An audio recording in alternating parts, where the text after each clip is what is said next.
Que Dieu soit béni. On va ouvrir la parole de Dieu. Est-ce que vous aimez ouvrir la parole de Dieu? Amen. On va ouvrir notre Bible dans l'évangile de Matthieu, au chapitre 24.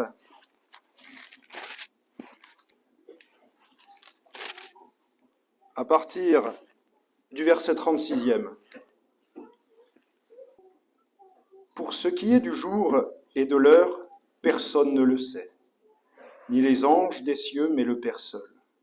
Ce qui arriva du temps de Noé arrivera de même à l'avènement du Fils de l'homme.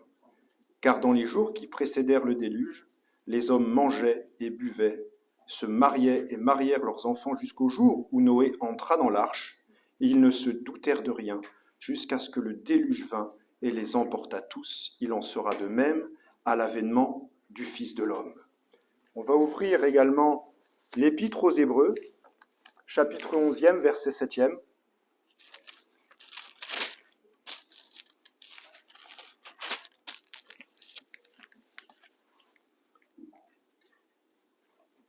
Hébreux, chapitre 11e, verset 7e. C'est par la foi que Noé, divinement averti des choses qu'on ne voyait pas encore, et saisi d'une crainte respectueuse, construisit une arche pour sauver sa famille. C'est par elle qu'il condamna le monde et devint héritier de la justice qui s'obtient par la foi. Amen. Gloire au Seigneur. Noé est cité dans notre dernière lecture parmi les héros de la foi, ce qu'il a accompli. Ce projet de Dieu qui est colossal et que vous connaissez tous, c'est l'arche qui caractérise en fait la vie de Noé et qui a permis également de sauvegarder l'humanité. Vous savez, 8 personnes, et on l'a lu tout à l'heure dans la lecture du baptême, 8 personnes sauvées du déluge. Noé, son épouse, ses 3 fils et ses 3 belles-filles. Il fait entrer dans cette arche toute sa maison, sa famille. Pour comprendre pourquoi Noé est qualifié de héros de la foi, il faut comprendre et parler du contexte de Noé. C'est pour ça qu'on a ouvert la parole dans l'évangile de Matthieu, parce qu'il est intéressant de voir que Jésus va nous plonger dans les Écritures de la Genèse et nous rappeler que l'époque qui va précéder son avènement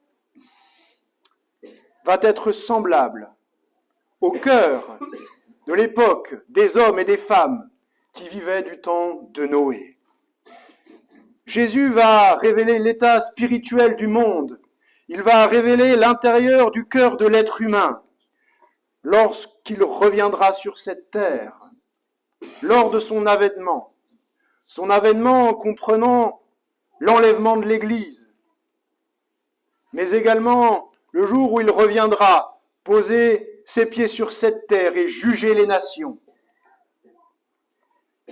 Et l'exemple de Noé est cité par Jésus pour faire ressortir le contraste de la foi de Noé avec l'incrédulité et la sécurité charnelle que veut donner le monde. Ici-bas, les hommes établissent des projets de génération en génération. Et vous avez vu, et vous faites partie de différentes générations, on a entendu, chacun est né dans telle ou telle année. Bon, en tout cas, maintenant, tout le monde est dans le même bateau. Et on constate tous la même chose. Parce que Jésus relate comment sera l'état du monde, comparable à celui du déluge. Des hommes insouciants, se croyant en sécurité, jusqu'à ce que les eaux les surprennent. Ces paroles de Jésus donc nous invitent à aller dans le livre de la Genèse et automatiquement, nous, avec ce que nous vivons, parce que nous sommes des hommes et des femmes avertis par la parole de Dieu, on a ce réflexe, je ne sais pas vous, j'ai ce réflexe d'établir une comparaison entre ces temps particuliers de l'humanité et ce que je vis actuellement. Des temps de méchanceté, des temps de corruption, d'insouciance, des temps où dans la Genèse, les hommes s'amusaient, buvaient, se mariaient de manière légère. Chacun faisait ce qu'il avait envie. Le désir de plaire à Dieu n'existait plus. En fait, ça va très loin puisque jamais au cours de la parole de Dieu, le cœur de l'être humain n'a atteint un tel état de délabrement qu'à cette période-là, au point que Dieu vit que la méchanceté des hommes était grande sur la terre et que toutes les pensées de leur cœur se portaient chaque jour uniquement vers le mal. Et Dieu se repentit d'avoir fait l'homme sur la terre et il en fut affligé dans son cœur. L'homme ayant changé et ne répondant plus à sa destination assignée de Dieu, l'attitude de Dieu va changer aussi à son égard. Qu'est-ce que Dieu s'apprêtait-il à faire? Qu'est-ce que Dieu s'apprêtait-il surtout à défaire? À effacer l'homme du dessus de la terre, c'est-à-dire à défaire l'œuvre du 6e jour? Défaire l'œuvre du 5e jour, en faisant disparaître toutes les créatures vivantes, les bêtes, les animaux. Il n'y aurait plus de limite entre les eaux et la terre, les eaux d'en haut, les eaux d'en bas qui l'a séparé lors du 2e jour, se confondraient de nouveau, marquant le retour au chaos. Où ce 1er jour, où les eaux de l'abîme couvraient la terre, mais nous, qu'en est-il de nous, Église de Jésus-Christ? Qu'en est-il de nous? Paul nous l'enseigne.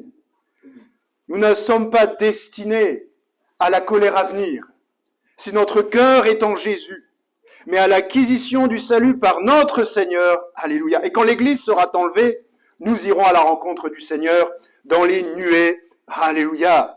Mais si Jésus ne nous révèle pas la date et l'heure de l'enlèvement de l'Église, c'est dans le but que nous puissions être prêts, demeurer actifs dans la foi, parce que imaginez qu'il le révèle. Alors que voudrait dire le mot foi? Et Jésus, pour nous aider, va révéler l'état du monde précédant son avènement, et le tableau est dressé dans la Genèse pour nous aider.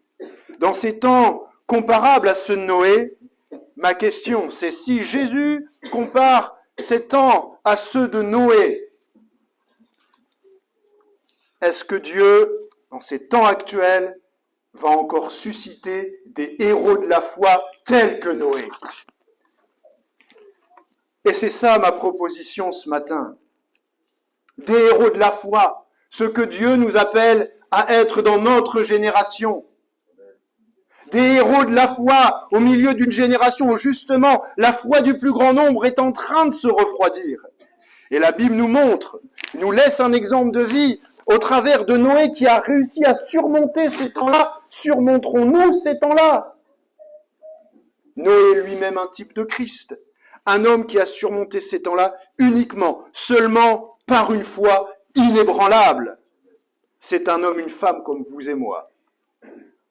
Une femme, un homme, un héros de la foi que désire faire Dieu dans ta vie. C'est ce qu'il désire faire de toi. Encore.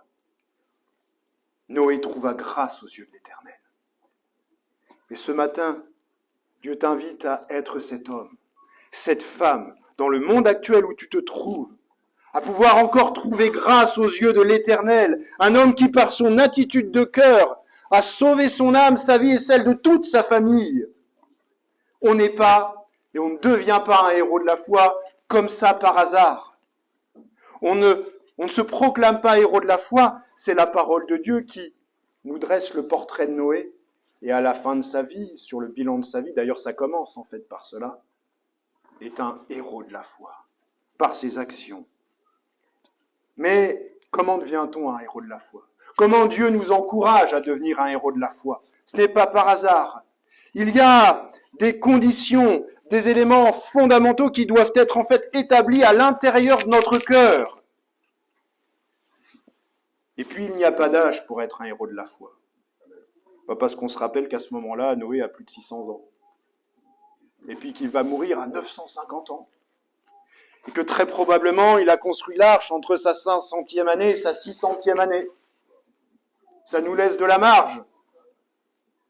On peut être un héros de la foi dans une maison de retraite. On peut être un héros de la foi sur son lieu de travail, dans son école, dans son université. Mais qu'est-ce qui est établi dans mon cœur pour que je puisse être ce héros de la foi? Eh bien, la relation personnelle que nous désirons de bâtir avec Jésus par la foi. C'est par la foi que Noé, divinement averti, Et la relation de Noé avec Dieu, c'était par la foi.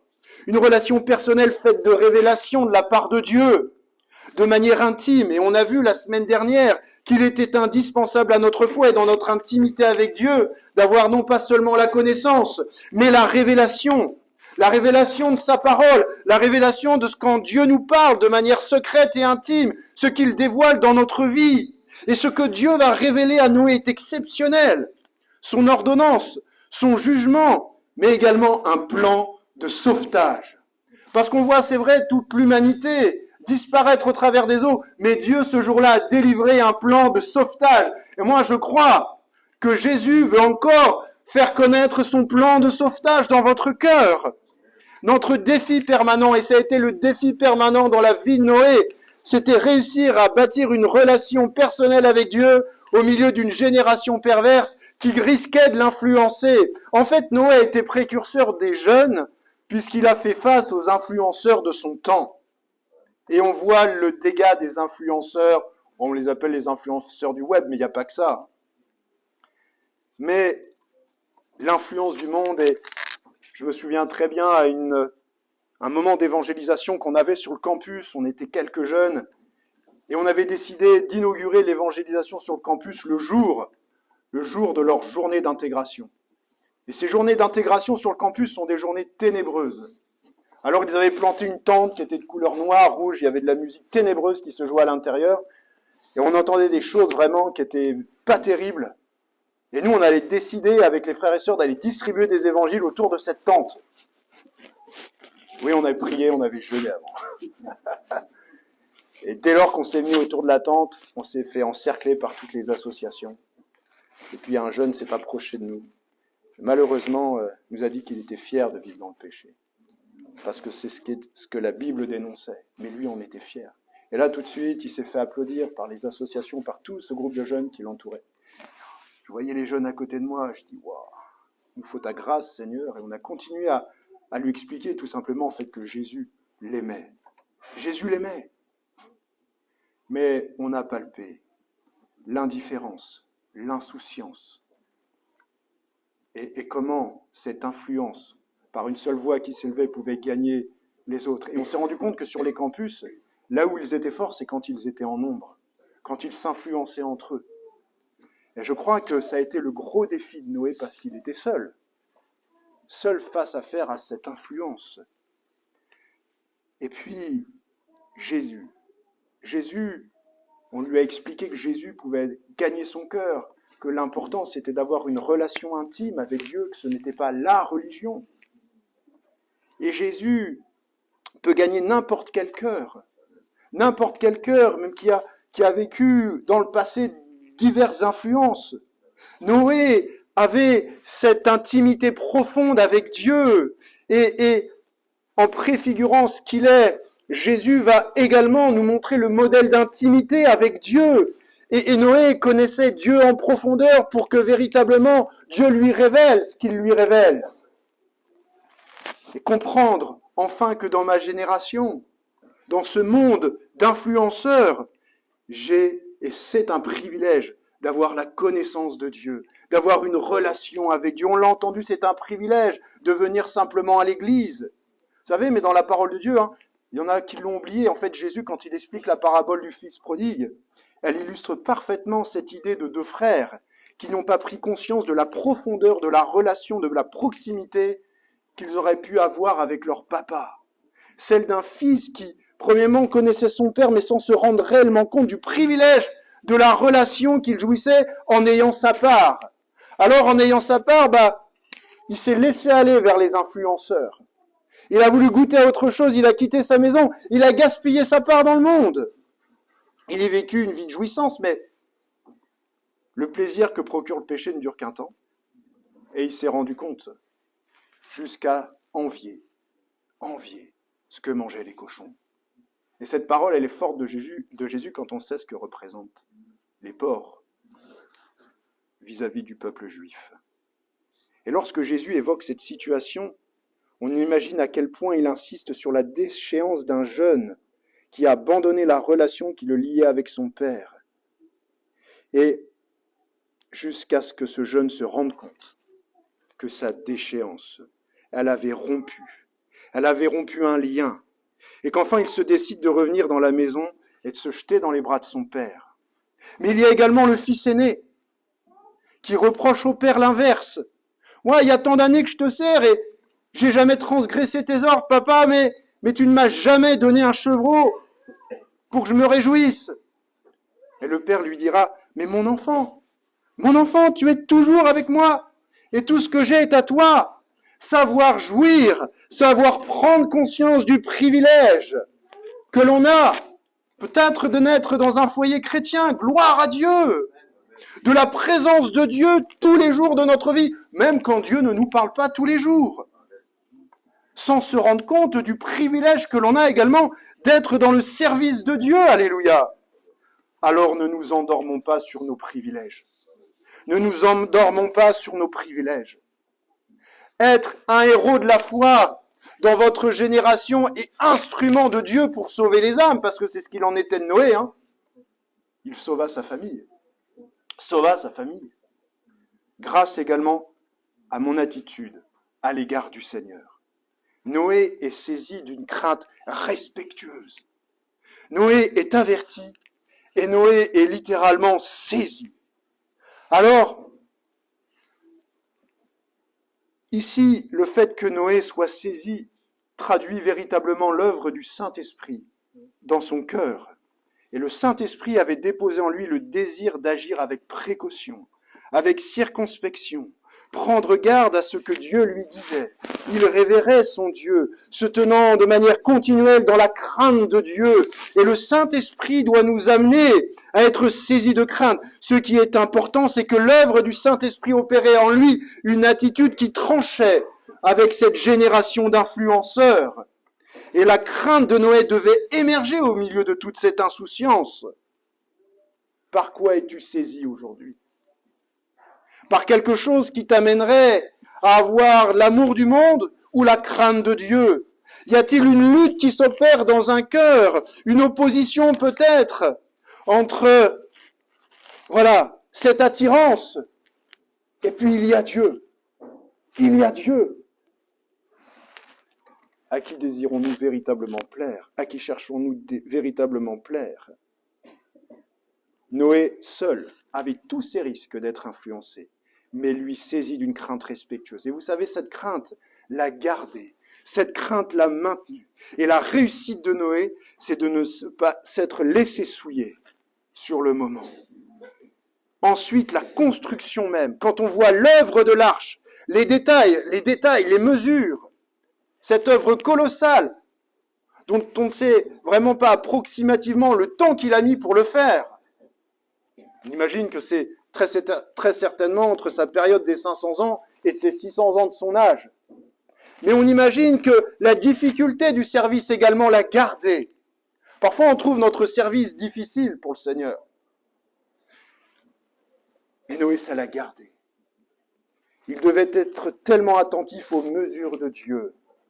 Et puis, voyez, avec cette liberté néanmoins que Dieu lui a laissée, Dieu lui a imposé seulement les mesures, seulement les matériaux. Mais Noé était libre de choisir les outils qu'il voulait. Noé était libre, très certainement, d'organiser ses journées comme il voulait. Je crois que Dieu désire que nous émergions véritablement maintenant au milieu de cette génération d'influenceurs qui se négligent eux-mêmes. La crainte respectueuse de Dieu, c'est respecter l'œuvre de Dieu à la lettre.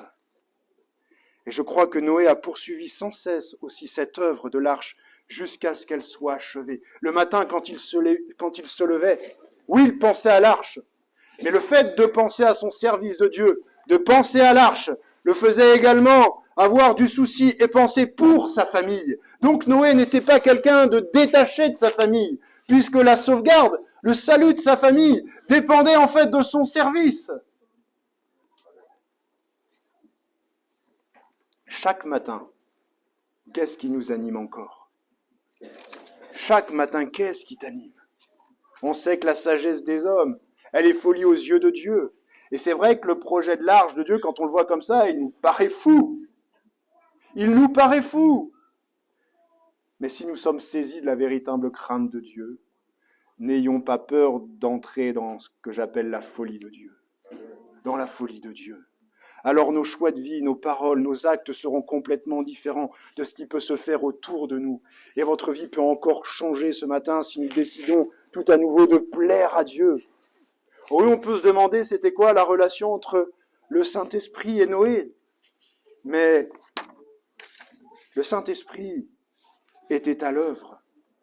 Le Saint-Esprit était à l'œuvre. Et si Noé fut divinement averti, c'est qu'il y avait cette sensibilité à l'action de l'Esprit de Dieu. C'est que Noé, et la Bible dit, Noé marchait avec Dieu. Noé exécuta tout ce que Dieu lui avait ordonné. Et parfois, peut-être que le temps lui a semblé interminable. Peut-être que tu traverses quelque chose et le temps te semble interminable. Il faut compter aussi le temps que Noé est resté isolé dans cette arche, avec sa famille, soit à peu près 371 jours. Les commentateurs bibliques estiment. Ça peut être long, mais que nous dit la parole de Dieu? Dieu se souvint de Noé et de tous les animaux. C'est-à-dire que Dieu ne l'a jamais laissé. Dieu ne l'a jamais abandonné. Quand nous sommes intègres, quand nous sommes justes, honnêtes devant Dieu, ce qui était les qualités de Noé, Dieu se souviendra toujours de nous. Et Dieu nous communiquera toujours une parole. Des héros de la foi, instruments de Dieu pour le salut des âmes par la relation que je désire établir avec Dieu, premièrement, mais également par mon attitude à l'égard de Dieu, animée de cette crainte respectueuse, saisir véritablement de cette crainte respectueuse, mais également grâce à ma contribution en faveur du royaume de Dieu. Noé construisit une arche pour sauver sa famille. Noé construisit, c'est pas son arche, c'est l'arche de Dieu. C'est le royaume de Dieu. Et nous sommes appelés à être des citoyens. Nous sommes dans l'Église, mais c'est Christ qui est à la tête de l'Église. Il construisit une arche et dans le but de sauver sa famille. Mais aussi, à partir de là, et le plan de Dieu se dessine, de permettre à l'humanité de repartir. L'humanité est repartie à partir des 3 fils de Noé. Et Noé fit l'œuvre que Dieu lui avait demandé de faire. Noé n'a pas bâti une arche selon ses plans. Et bien souvent, quand il y a l'échec, quand il n'y a pas la réussite au bout, c'est parce qu'à un moment donné, on a bifurqué et on a voulu construire selon nos plans. Mais Noé a bâti selon les plans de Dieu et Noé a bâti avec Dieu.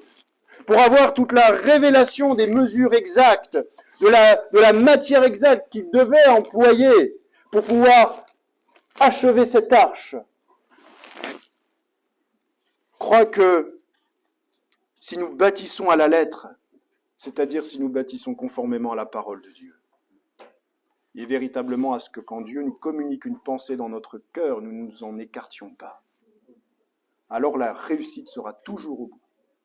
Et la réussite peut continuer d'être effective au milieu de cette génération. Parce que je crois que si Jésus compare ces temps au temps de Noé, je crois que Dieu peut encore susciter, alléluia, des héros de la foi, c'est-à-dire des Noé au milieu de nous.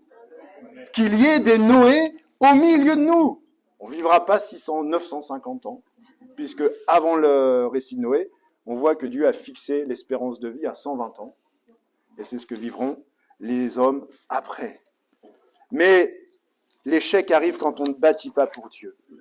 Et vous savez, ce qui est très important, c'est que Dieu se souvint de Noé. Et qu'est-ce qui s'est passé quand l'arche s'est ouverte? Eh bien, il y a eu la récompense. Déjà, Dieu a dit, Dieu bénit Noé et sa famille. Les premiers qui ont été bénis, c'est les premiers qui avaient obéi. C'est Noé et sa famille. Mais l'humanité va être marquée également à la sortie de l'arche de Dieu.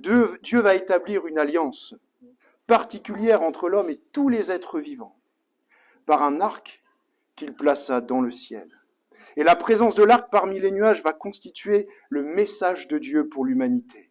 C'est le premier des signes de l'alliance dans la Bible qui va nous permettre de comprendre tous les autres, y compris le baptême qui est une alliance, y compris ce que nous partageons à la Sainte Seine. Et cet arc-en-ciel est défini comme la promesse de Dieu qui est rendue visible. Et Dieu nous rappelle ce matin que cette alliance avec son Église, elle est réalisée pleinement en Jésus-Christ, alléluia, qui est le médiateur de la nouvelle alliance, et qu'il est possible de faire partie, de revenir dans cette alliance, si nous nous étions égarés. Et Jésus, devant le grand champ d'hommes et de femmes à sauver, demandera à ses disciples de parcourir le monde et de faire des hommes et des femmes des disciples. Mais quand Jésus reviendra sur les nuées, il ne prendra pas que moi. Eh non, il prendra des hommes et des femmes qui ont partagé notre foi. Il pourra prendre des hommes et des femmes qui peut-être un temps étaient moqueurs, mais qui ont entendu le témoignage de Jésus, qui ont entendu ce qu'il était capable de faire dans une vie. Et ces hommes-là, ces femmes-là seront enlevés aussi avec nous. Et je crois ce que nous aspirons tous, c'est que nos proches, notre famille, notre foyer, comme Noé, soient enlevés avec nous.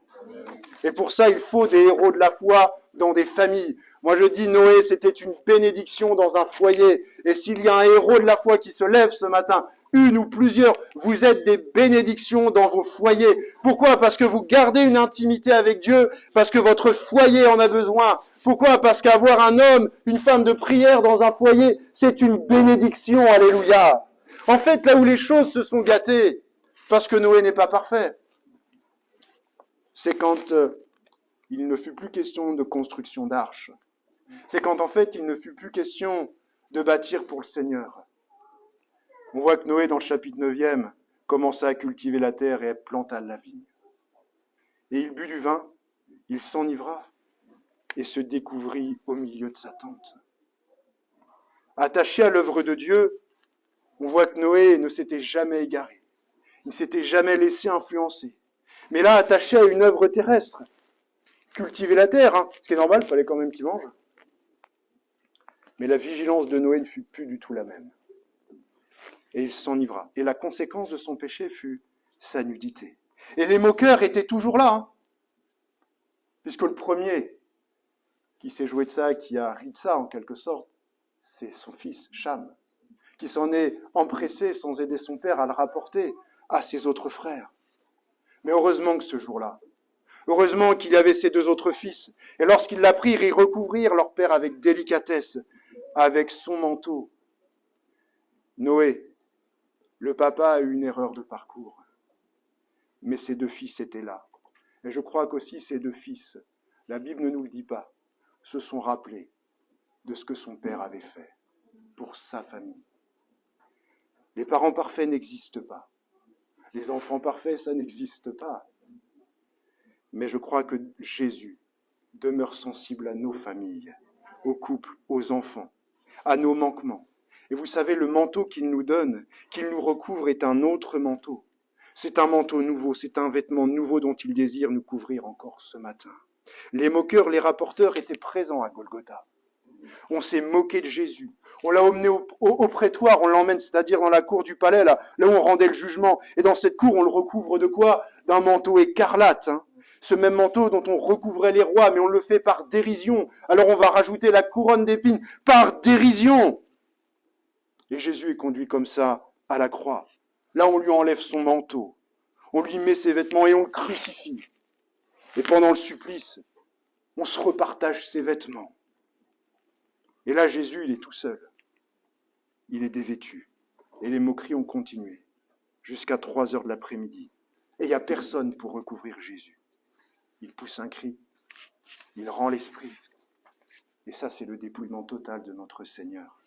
Afin que ce matin, chacun d'entre nous puisse prendre conscience du manteau qu'il nous a laissé. Le manteau de l'éternité. Le manteau de sa grâce, le manteau du bonheur, de la gloire qui nous est attendu plus tard, quand nous serons avec lui dans le ciel de gloire. Les héros de la foi ont toujours œuvré dans l'ombre, puisque Noé n'était plus présent pour voir l'hommage qui lui est rendu dans la parole de Dieu. Très certainement, nous ne serons plus présents, si Dieu nous rappelle à lui. Mais qu'allons-nous laisser sur cette terre? qu'allez-vous laisser dans vos foyers? Que vais-je laisser dans mon couple, dans ma famille? Dieu vous appelle ce matin à être des Noé, des héros de la foi. Que Dieu vous bénisse, que Dieu bénisse son Église. On va prier ensemble. Et s'il y en a qui ont besoin de la grâce de Dieu, alors ils peuvent se lever. S'il y en a qui ressentent ce besoin de revenir à Jésus, s'il y en a qui, avaient ce combat dans leur cœur au milieu de cette génération d'influenceurs qui désirent faire ce pas de foi et de revenir tout entier dans les bras du Seigneur. Oui, le Père n'a rejeté personne. Il a vu revenir ce Fils et il l'a accueilli avec joie et il l'a accueilli dans ses bras. Notre Père, nous voulons te dire merci pour ta présence. Merci pour ces moments particuliers que nous vivons. Merci Jésus parce que tu es là pour faire grâce à des hommes, également à des femmes qui ont besoin de ta grâce. Seigneur, renouvelle chacun, chacune dans son corps. S'il y a une personne qui avait besoin d'être guérie ce matin, intérieurement dans son cœur, parce qu'elle s'était éloignée de toi, Seigneur, puisse vraiment habiter maintenant son cœur et l'accueillir tout à nouveau, les bras ouverts, comme Seigneur, ce papa a accueilli ce fils qui revenait à la maison. Seigneur, tu nous parles également que nous ne devons pas rejeter et prendre conscience des privilèges que tu nous laisses et qui sont pour nous tous les jours de notre vie. Le fait, Seigneur, d'être dans une famille chrétienne, le fait d'être, Seigneur, dans un foyer, avec des hommes et des femmes d'intercession, le fait également, Seigneur, de pouvoir être à ton service est une grâce et un privilège. Alors Seigneur, viens renouveler ton Église ce matin et que toute la gloire te revienne dans le précieux nom de Jésus. Amen. Alléluia. Gloire au Seigneur.